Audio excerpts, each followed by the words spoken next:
always, thanks to Paige. Sorry, I'm getting notifications about my internet, so I hope y'all can still hear me. Thanks to Paige, and thanks to the counties for co-hosting. So I think that we're going to do the Q&A portion in the chat, if that's correct. Correct me if I'm wrong, Paige. So if you have any questions at any point, just type them into the chat, and after the presentation from the Pandemic Recovery Office, we will get to as many of them as we can before noon here. But with that, without any further ado, I think I'm going to turn it over to Nate Halupka from NCPRO to kick us off with a brief presentation before we turn to your questions. So Nate, if you're out there, I will turn it over to you. Yep, that's right. Chris, thank you. And Paige, also thank you.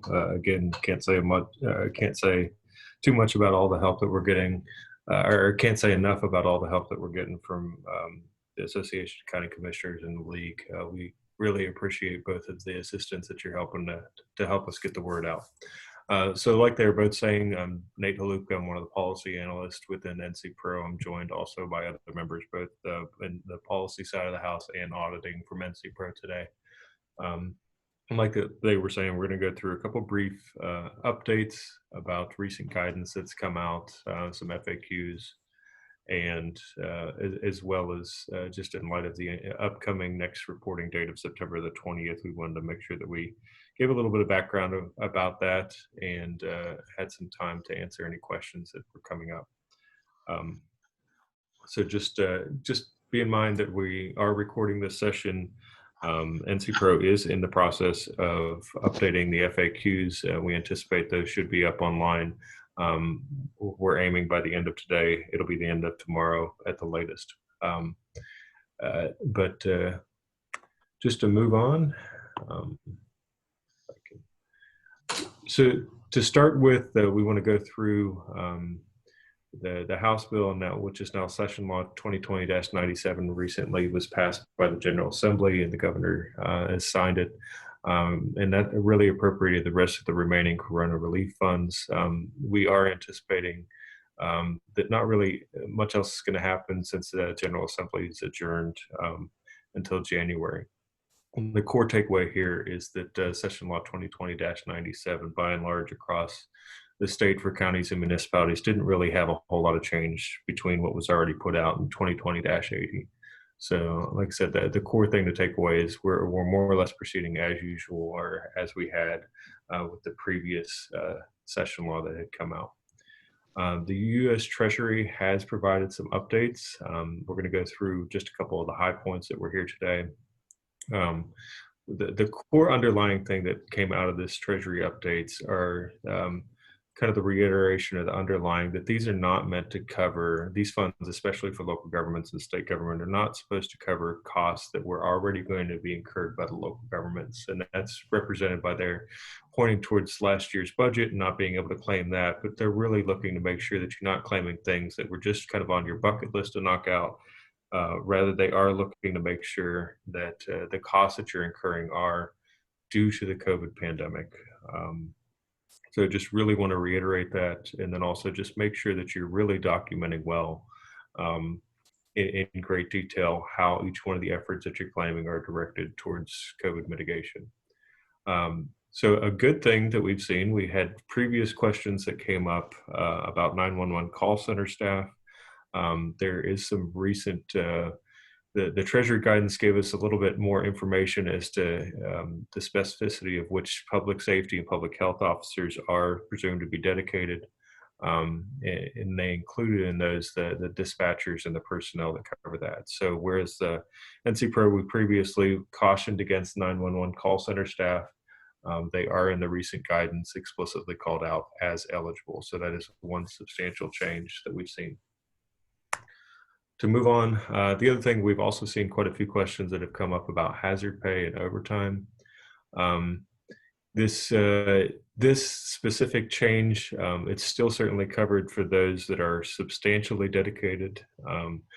What this new Treasury guidance did is said that employees that are not substantially dedicated may be covered for hazard pay and overtime, but only for the time that they're actually working towards COVID-related duties. So that's going to be the crux. To if you're actually going to claim those, you really need to have firm evidence showing that their duties are directed towards COVID mitigation. Because then they do follow up directly after that with follow-up guidance saying that that hazard pays cannot be used for just across the board hazard pay for employees. So it provides some more relief, an area that is allowable now, but it's a really cautionary tale that just don't try and claim across the board hazard pay. You really need to have the backing to show that it's COVID related. They also provided some additional information that points towards employees that are partially dedicated, that their salary and wages can be covered. That comes with the caveat that it is only the percent time where those employees are mitigating COVID. Again, similar to the hazard pay, the crux of that's going to be to make sure that if you're going to claim 10, 20, 15% of the salaries of those that are mitigating COVID, that you really have some pretty firm evidence that shows how they are, what specific duties they are, and how that percent time that you're claiming is directly mitigating COVID. Yeah. So like I said, we only had a brief couple of discussion points for updates. These are all things that are going to be covered in the FAQ updates. And like we said, this is also going to be something that's a recorded session that you can point back towards. I am going to pass it over to the auditing team now. Yesterday, September 15th was the date whenever the plans from the counties were due up to NCPRO, and we did see a lot of good submissions with that. But in light of the September 20th deadline coming up, and being that that's the first one that the municipalities were going to start to report on their expenditures, we certainly wanted to open up and provide some time for y'all to hear from, and then ask questions to not only just the policy side, but auditing side about accounting. So with that being said, Sam and Laura within NCPRO office within the auditing side, I'm going to go ahead and turn it over to y'all so long as you can hear us. Can one of y'all hear us? Yes.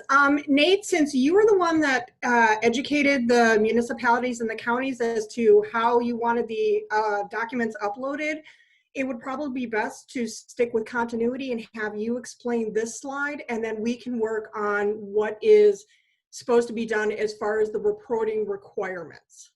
Yeah, that's fine. So this slide is just really an illustration of what's already within our current FAQs.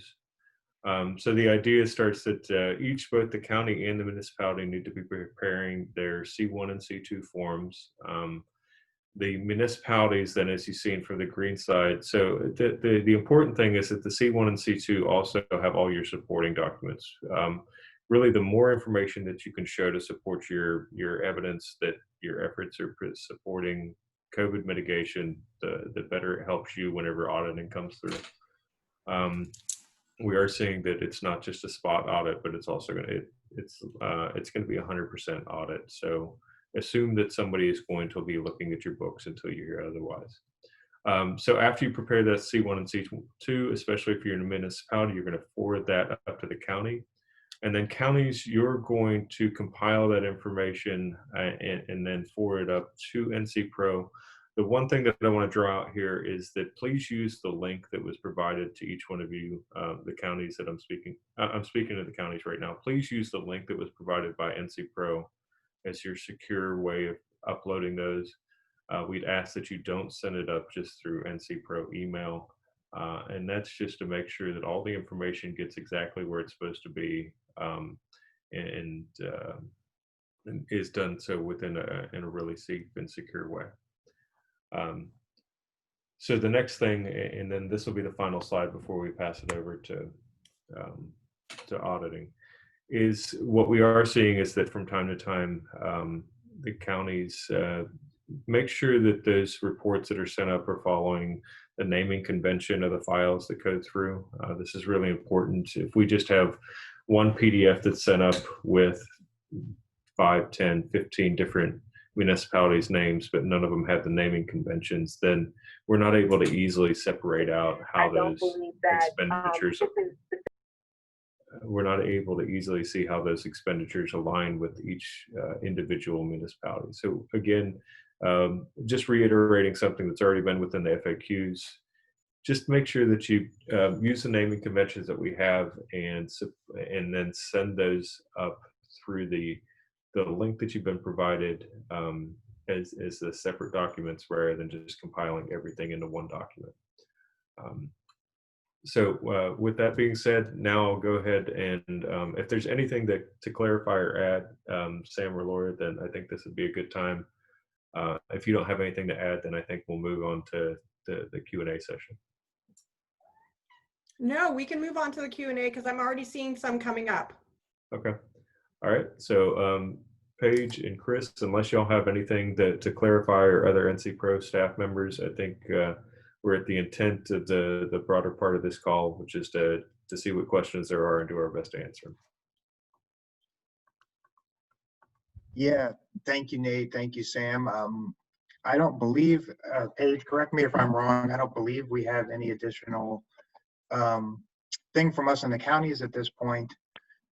So we will I'll move over to the Q&A in the chat. And I know this is something we've discussed amongst NCPRO and the league and the counties. It looks like the first, I'll just say several questions relate to being able to confirm submission of documents, questions about whether there could be a email confirmation generated when reports are submitted. I know y'all on the audit side are dealing not just with counties and municipalities, but you're dealing with nonprofits and hospitals and universities and all kinds of organizations across the state. So I think, rather than go through every specific question, if there's any way to address, Sam, if you want to say anything about confirmation of submission, or the best way to confirm, or that folk can feel confident that what they have submitted has been accepted and received by your office. I'll turn it over to you for that. So when the documents get uploaded, there are certain things that we do, which is why we need to have those agreement numbers in front of every single document. We run code that pulls that from one aspect and puts it and drops it into the specific folders. Now, because of all the things that audit staff is doing, we don't always have the ability time-wise to be able to email or things like that. But Nate and the program team do have access to our folders. So if you want to reach out to anyone on the program team, they could easily go into your folder and be able to pull it up and say, yes, I see those reports in there. As far as auditing, if you do not hear from the audit team, then everything that you have submitted is good, it's acceptable, we've put it together, and it's in preparation for the state auditors, the federal auditors, and anyone else that, that needs to look at those documents. If there is a concern with documents, or there's an expenditure on there that is not allowable, we will reach out to you and work with you to get the correct information, to get the documents corrected and things like that. So if you don't hear from the audited team, then everything is good. If you do hear from us, then we'll work with you and make sure that everything is going correctly. But as far as you can see the slide that's up there now, make sure that you use that agreement number in the front of every single document, because if it's not there, it's going to get lost within all the thousands of documents that we're getting, and we don't want that to happen. So please make sure that you use that naming convention. Thank you for that. And forgive me, this may have been something you just covered. I just want to make sure I'm mentioning everything I see there. Is the best way, once documents are uploaded, if they want to view and see what's been uploaded, to reach out to somebody on the program side? There's no way to automatically access those once they've been uploaded. Am I correct? No, you will not be able to automatically access. But if you want to confirm, the program team does have access to all of the auditing information, all of the folders, everything. So let's say you're a county that has this number of 0201. You could contact somebody on the program team. They could easily go into the folder that's 0201. You could let them know that you're looking for the attachment C2 for the county of blah, blah, blah, or the municipality under the county of blah, blah, blah. And they can easily look in the folder and confirm that, yes, that's in there, or no, it's not in there. And if it's not in there, then the program team could reach out to one of us and let us know, and then we can follow up from there. Okay, thank you for that. So, Chris, I would like to add, there's over 500 municipalities and counties across the state. The thing that we would like you to do is, the general stance that we're having is that if you've submitted the information, unless you hear back from the office, assume that it's all right, or assume that it's been received. I would like to point out that if we get 500 emails each month, that there is going to be, you know, a potential difficult time in responding to each one of those emails just about receipt of documents. So I would caution, and unless you have a reason to believe that your documents haven't been submitted, it might not be best for you to try and reach out every particular month to see whether or not they confirm receipt.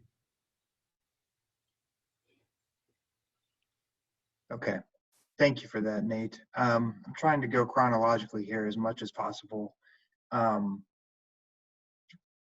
Hopefully a quick confirmation on the reporting date. I know the 20th is Sunday. Is it the 20th or the 21st? When are you all looking for reports for this reporting period? It would be the 21st, since the 20th falls on the Sunday. Okay. Thank you for that. You're welcome. When can counties expect to receive the second round allotment?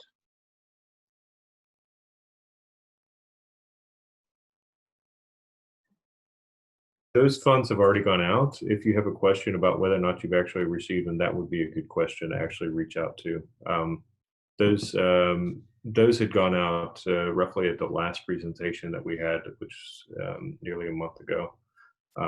So if you have a specific question about your second tranche of funds, then that would be something good to send us an email about, and and we'd be glad to confirm that the date when they actually went out of our office. Yeah, and this may have come from a municipality who has not received an allotment from that second. So that may be a question for the county as well. That's a good clarifying point. Yes, all the counties have received the funds. If the municipalities haven't, then it would be a discussion to be had between the municipality and the county. Thank you. About that upload link, there's a question about whether counties can provide the upload link to municipalities so they can upload directly, or whether you're asking only the county to use that link. Could you clarify that point, please?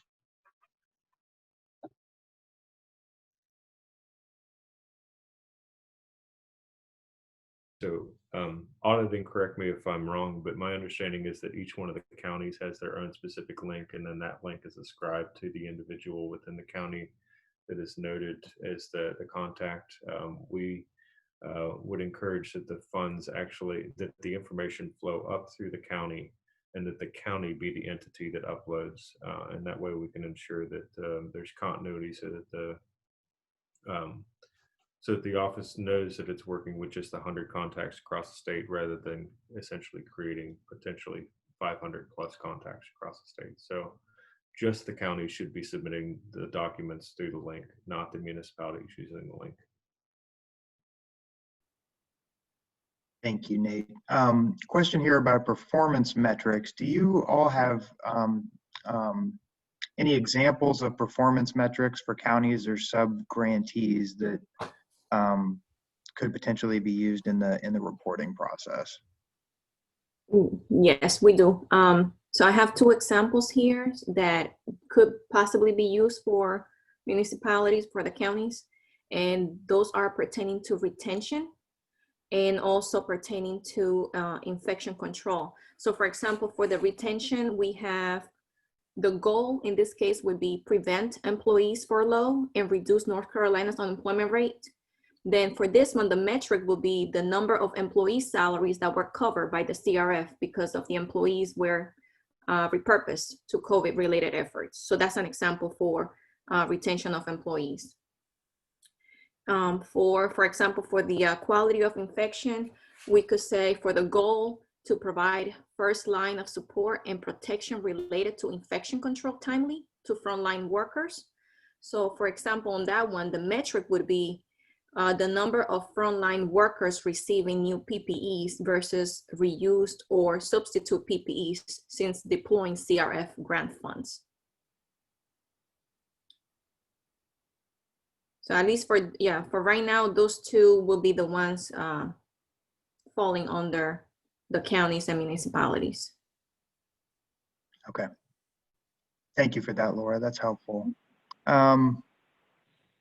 Question regarding grant programs for small businesses. Does each business who received a check as part of a small business grant program need to fill out an attachment F?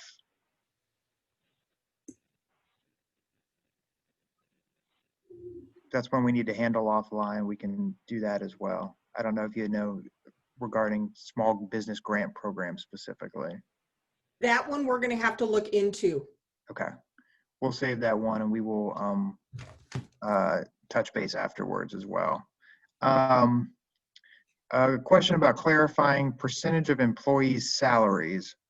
I will read this question to you and y'all tell me if this is consistent with your knowledge or if you can clarify anything on this point. Previous guidance was that employees had to work at least 50% of their time COVID related, and we had the choice to claim the percentage or their full salary, but could not claim percentage of COVID related time less than 50%. Is that still consistent as far as you all know? Yeah, they do have to be substantially dedicated to COVID to be able to claim.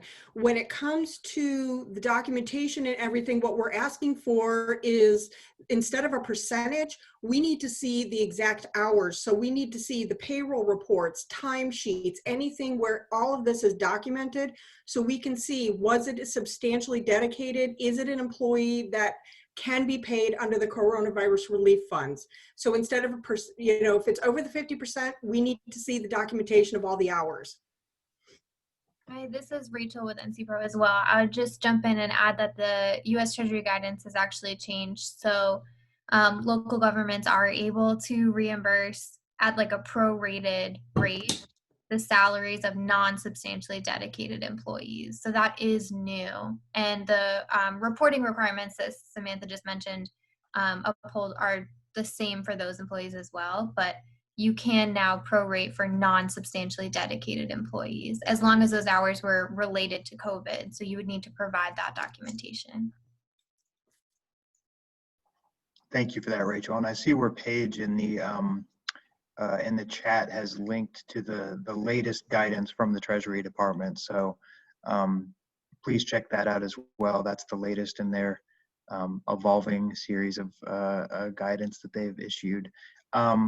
Chris, can I just real quick? Yeah, please do. Sorry to interrupt, but I wanted to jump in and say, so that's the link that Nate mentioned at the top of the call, and you can see it follows I think what the Treasury is doing is they're basically putting out what they've put out before in terms of the eligible versus ineligible examples, and then they'll add to these documents with new information.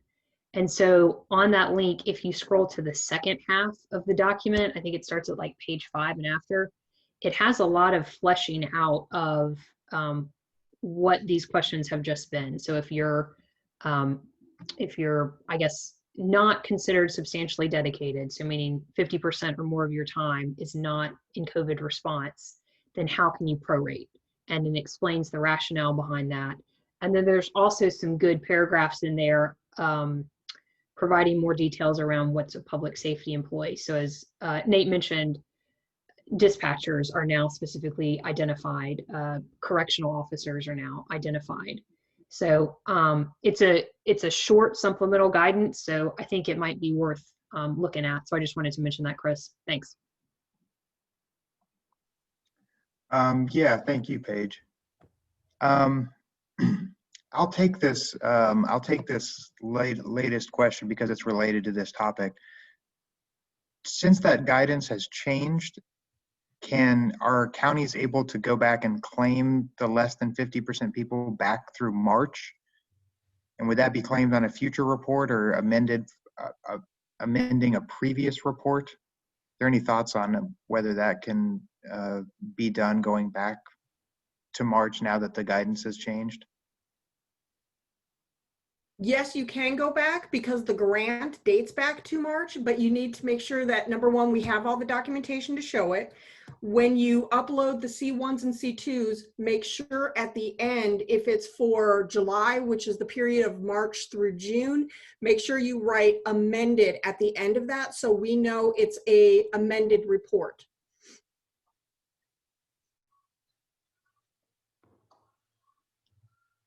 Okay, thank you. Nate, you mentioned the latest legislation from the General Assembly. I don't know if you want to touch on this just briefly. In addition to the allocation of the remainder of the funds in 2020-97, there were specific communities and governments that got direct funds, and there's questions about those direct allocations that were part of that legislation. And I know this does not apply to everybody. There were just a handful that received the direct allocation. Will those, the question is just what about those allocations? Will those be treated substantially similar to the other allocations that went out to all the counties and municipalities around the state? In some of those cases, the other communities that are named within the legislation have, we'll say, more directed obligations that go along with it. So there are CRF funds outside of funds that are just going to the municipalities, and in each of those cases, NCPRO tends to work with the entities that receive the funds. So I would think that we'll take more of that stance, that if a community's been named specifically within Session Law 2020-97, it's going to be more of a one-on-one discussion rather than just the general application of the FAQs and information that we have right now like this. If I could add to that, this is Lisa Fox with NCPRO. So we're working with the Office of State Budget and Management to go through that legislation and certify every appropriation that's in that legislation. And so we're not sending out funds, or OSBAM is not sending out funds until that has been completed, but we do hope that they will go out by the end of this month. And that is our current understanding of the time frame for that process. I hope that helps. Thank you, Lisa. Okay, I have a question here, again, I think related to this recent Treasury guidance and guidance from OIG. In NCPRO, your perspective on whether local governments can still rely upon the previous Treasury guidance that public safety and public health personnel are presumed to be substantially dedicated to mitigation and response, with a recent letter. And I know that at the national level, National League of Cities, the National Association of Counties have been involved on this, and whether some other recent documentation has called into question what might need to be provided to justify that presumed eligible expense on public safety and public health personnel. Can Nate or anyone want to comment on the status of that at this point? Yeah, just on a real general stance, that there is some clarity to be had between the guidance that came out of the U.S. Treasury and the information that's coming out of the Office of the Inspector General. It's something that the state of North Carolina has noticed, but we're not the only state that has, like you had alluded to, Chris. There's other states and entities, the Governors Association, that's calling attention to the need for additional clarity. Our recommendation right now is to just essentially continue on as course, and just make sure that you're documenting really as best you can, and if any substantial or any changes come through that would cause us to shift our guidance, we'll certainly be in touch as quickly as possible. But like I said, I would just sit and wait until we find out how this clarity pans out. Thank you for that, Nate. Another kind of specific reporting question related to the C2. should a county be reporting the total funding amount on the county C2, including the amount that municipalities are reporting? I don't know if that would be more for the audit side or for Nate, and how that county C2 should reflect the total funding amount within the county. I can take that one. Yes, you need to report on the C2s, everything that you expense out. So where you would expense money to a municipality, let's say you are New Hanover County and you've got Wilmington as a municipality, you would put a line on your C2, the amount of money you sent to Wilmington, and then Wilmington, or to Wilmington, then Wilmington would submit a C2 showing their breakdown of those funds. But you do need to show where the money goes out so we know what municipalities you are passing this money to and the amount, and then that way we can track through the municipality what they're using and to make sure it also coincides with what the county is submitting. Thank you for that. I have another question here that's more kind of about a specific expense with CRF funds regarding a request for a full body scanner for the jail. Before I turn it to NCPRO and whether they want to say anything, I know, I hope I'm not putting words in their mouth to say that they are doing their best to help us understand the guidance coming down from the Treasury level. I know they don't want to be in a position of saying, certainly this is an eligible expense or this might not be, because of that evolving guidance and because those questions will ultimately be determined at the federal level.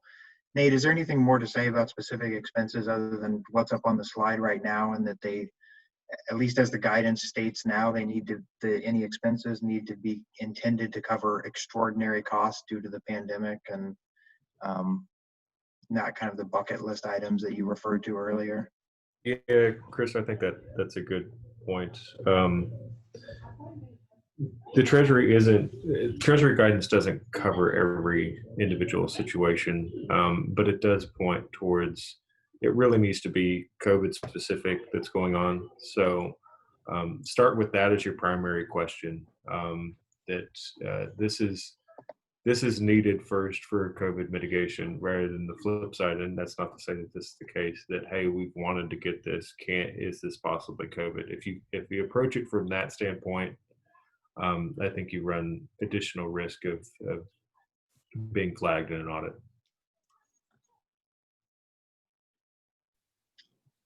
Thanks, Nate. Another kind of question here about a specific program at the local level. If there are funds given to a food bank, can any of you speak to what kind of documentation would be required for the county to back up that funding? I don't know if that's a situation you've come across already, or something else we may need to handle offline.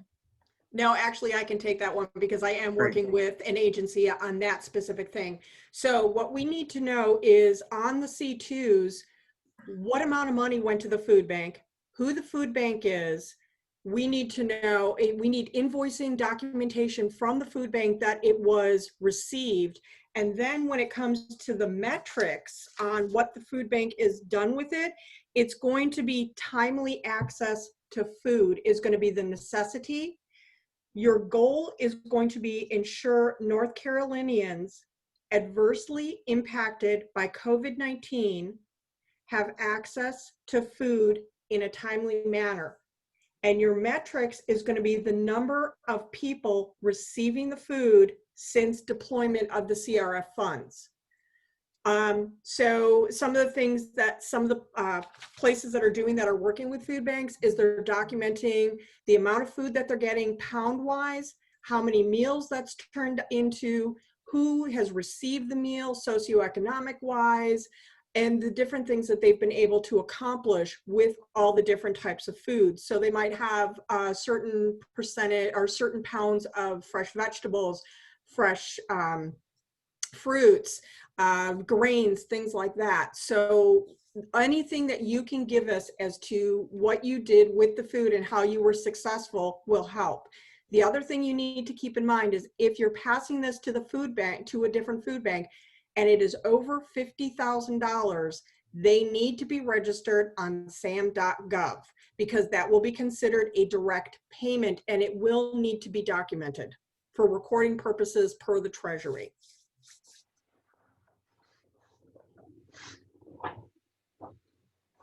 Okay, thank you for that.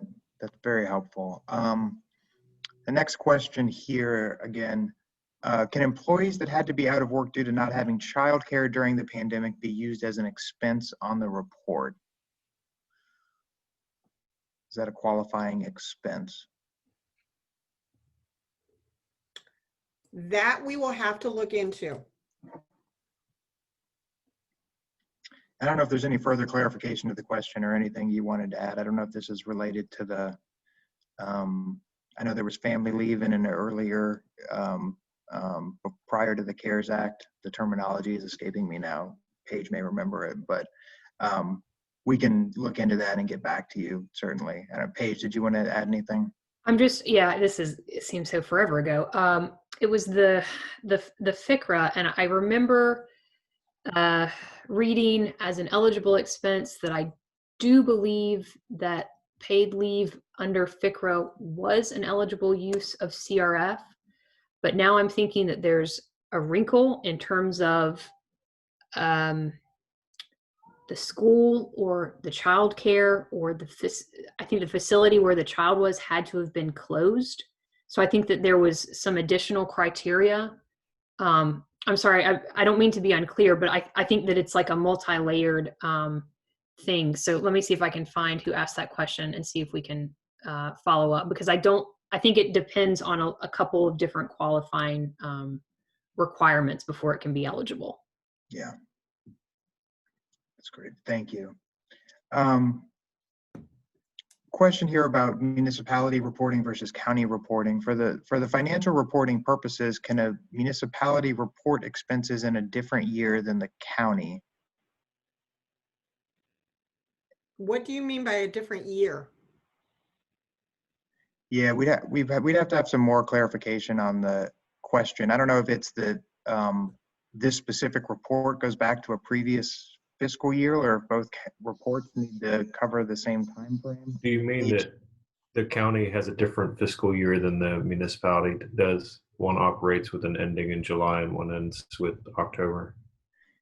It shouldn't be, because I think all of our local governments are on the same fiscal year. Paige, did you have thoughts? Yeah, Chris, let me, I am not sure that this will help us answer this question, because I think this is a GASB question potentially. But for example, if there were a situation where, the county received that 25% required distribution in fiscal year 2021. So obviously the session law that required that was not passed until, July, and the allotments didn't go out until the end of July. Because the CARES Act allows funds to be expended back through March, could a municipality apply some of their funds that they didn't receive from the county until July or after to their fiscal year 20 budget, where the county had not intended to spend anything until their fiscal year 2021 budget, because they were getting their plans together and passing it through their board and all that stuff. So I think it's a really technical but important and potentially confusing accounting issue, where the municipality may want to spend something in fiscal year 2020, but the county has not put on its C2 or in its budget document that it gave any of those funds to the municipality until fiscal year 2021. I am not sure, kind of the crossing over of the fiscal year, the best way to handle that. I am wondering if GASB has spoken to it. And so I don't know if NCPRO, if Sam or Laura has heard anything on that point.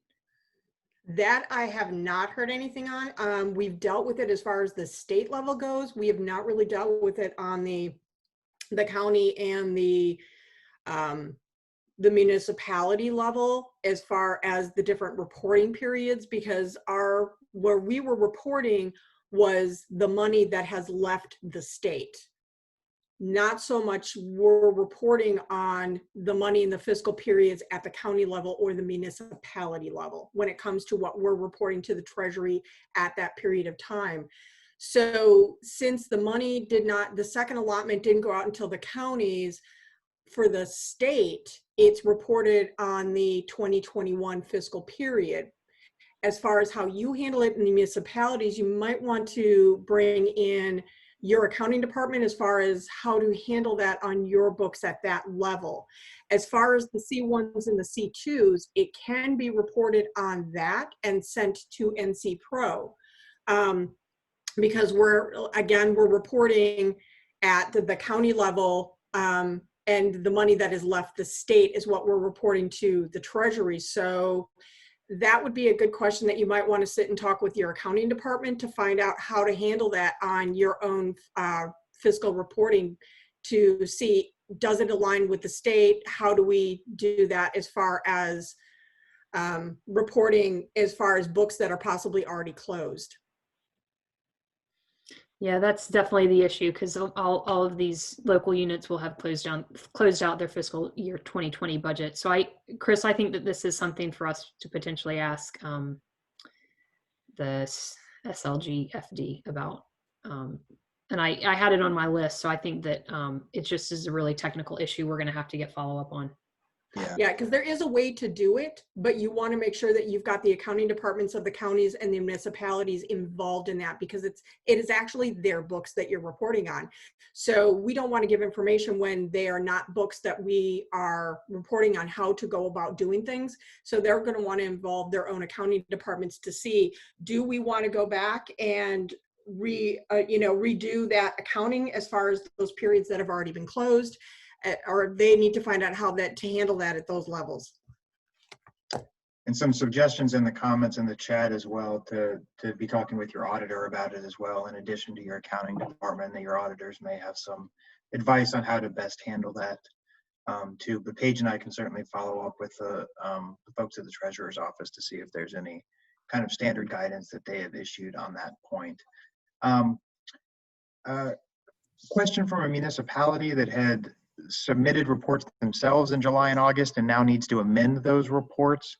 If there are amended reports coming from a municipality that previously uploaded directly, would you rather have them amend directly or send their amended reports to the county and have everything flow through the county at this point? Just as a matter of practice, I would have it flow through the county. Okay, thank you.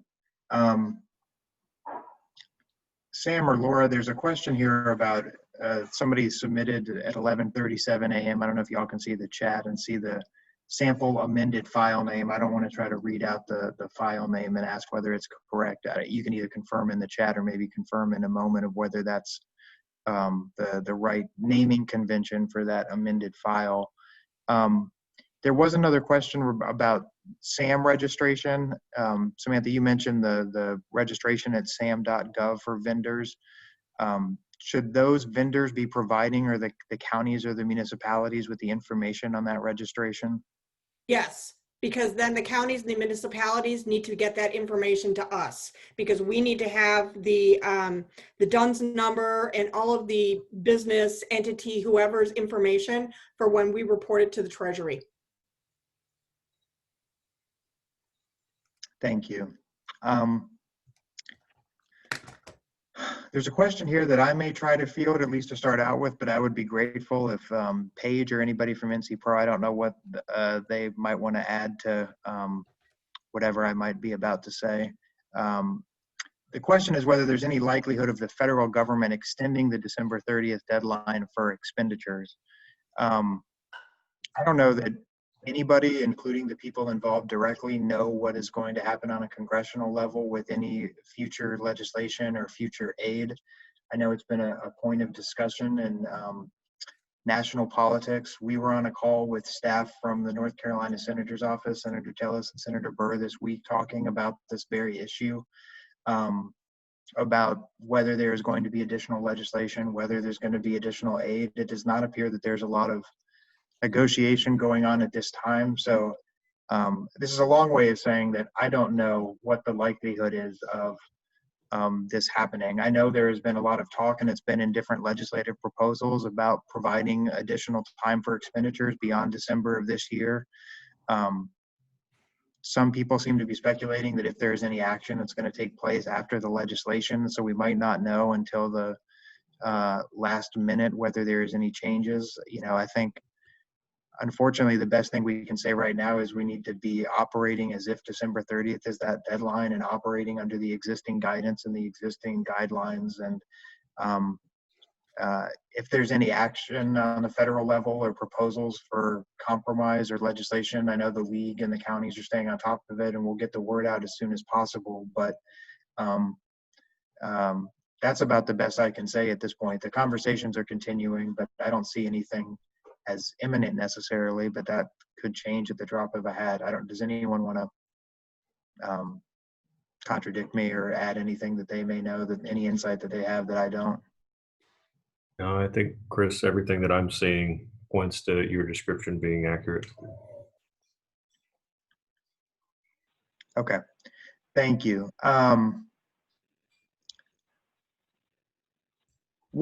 This is another vendor question, I believe. What happens if a vendor is not registered? I assume that means not registered with sam.gov and doesn't get registered. What are the implications of that?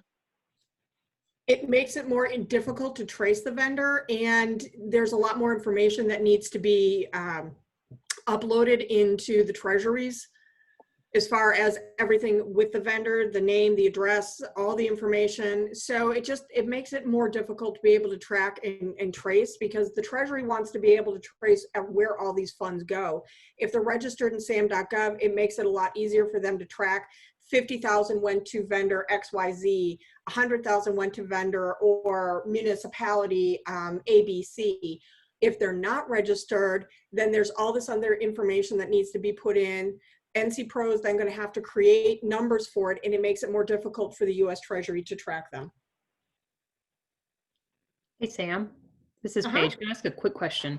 Sure. I was trying to, I know Lisa Outlaw sent something about this requirement, and I was trying to look at sam.gov and see if there was something that we could just throw in the chat box real quick. Like, I'm not seeing anything on sam.gov that is kind of legible. This is where locals and subrecipients should be directed. Where's the best place for them to go and learn about this requirement and share the information about it with their subrecipients?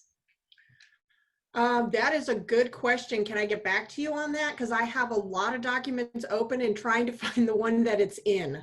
That's fine. I just like a quick link would even be, I think, if we could provide that, that would be great. Thank you. Mm-hmm.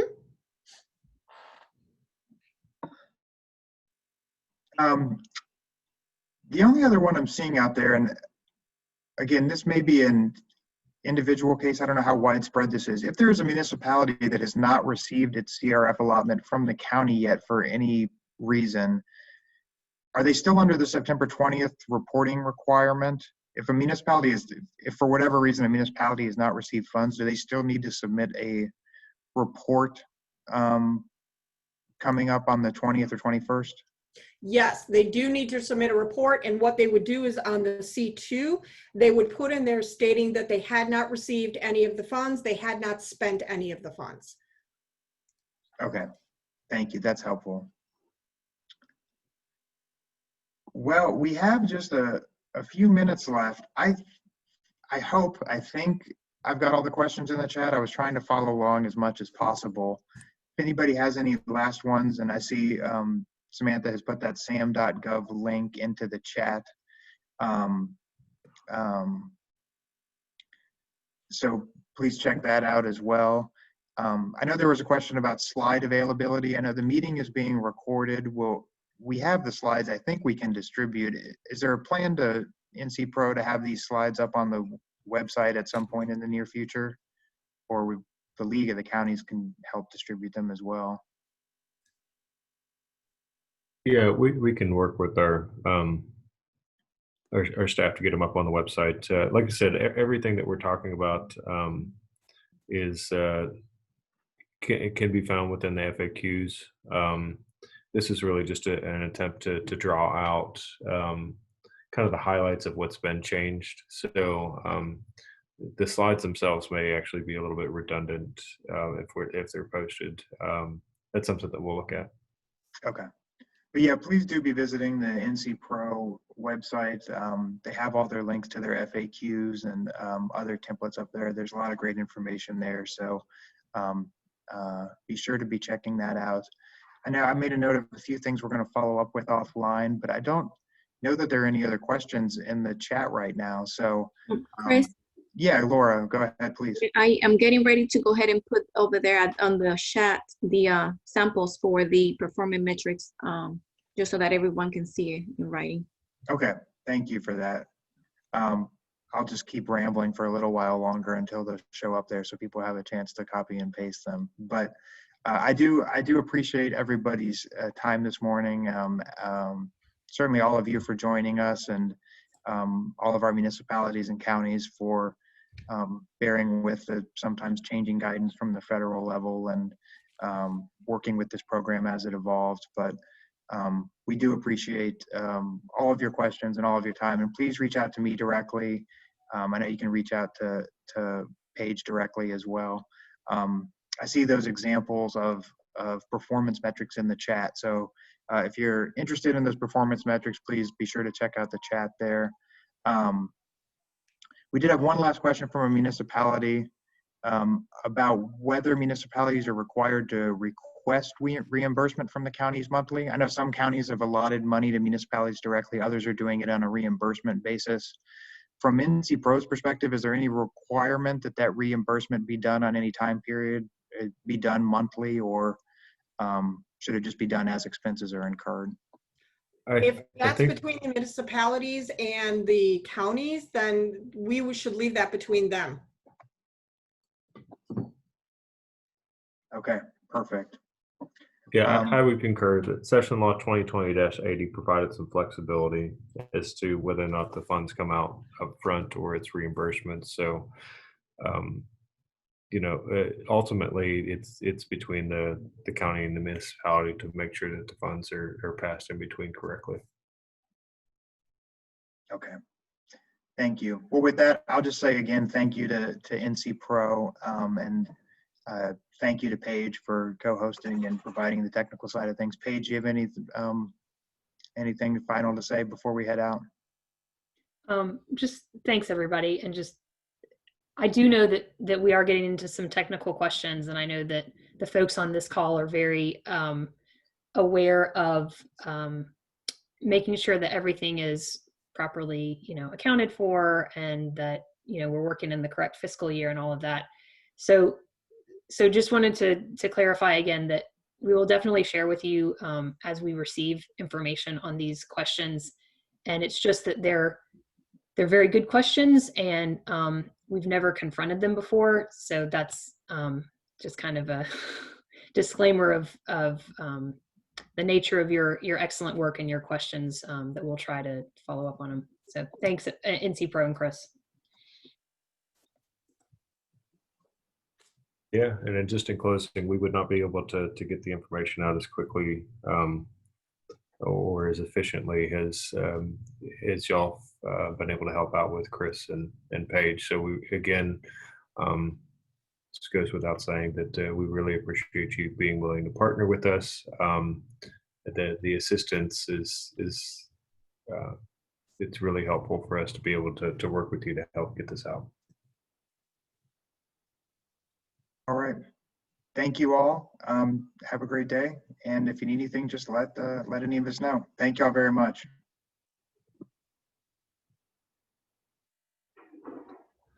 Mm-hmm.